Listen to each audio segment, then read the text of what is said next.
যে কোনো পাপী ব্যক্তি, ইয়া ইবাদিয়াল্লাযীনা আসরাফু আলা আনফুসিহিম লা তাকনাতু মির রাহমাতিল্লাহ, আল্লাহ তাআলা তো বলেই দিয়েছেন, তুমি যত পাপী হও না কেন, তোমার ভিতরে একটা বিশ্বাস যদি থাকে যে আমার একজন রব আছে, আর তিনি অতি দয়ালু, তিনি অতি ক্ষমাশীল, আর তার বড় গুণ হলো এই, ওনার কাছে যখনই চাইব তখনই তিনি আমার দোয়া শুনবেন। এই আশা, ভালো করে বোঝেন, এই আশা, আল্লাহর প্রতি এই সুধারণা কি, আমার রব হলো দয়ালু, আমার রব হলো বড় রহিম,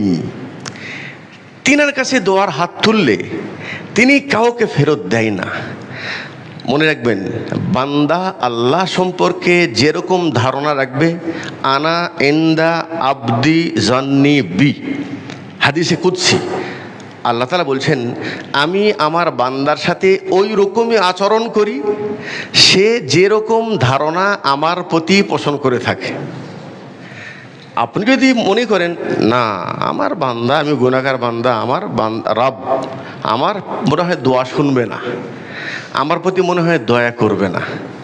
বলছেন আল্লাহ তাআলা, রাসূল বলছেন, মিন লা ইউস্তাজাবুদ দুআত মিন কলবিন গাফিল, যেই অন্তর নিজেই উদাসীন, মনোযোগী না, এবং যেই চাওয়ার প্রতি আপনি নিজেই ইয়াকিন নেই, বিশ্বাস নেই,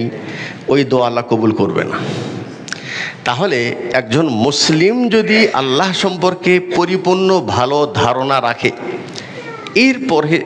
তার যদি বিশ্বাস এবং ইয়াকিন থাকে যে আল্লাহ আমার দোয়া শুনবেন অবশ্যই, তাহলে আপনার এই দোয়া ইনশাআল্লাহ কবুল হবে।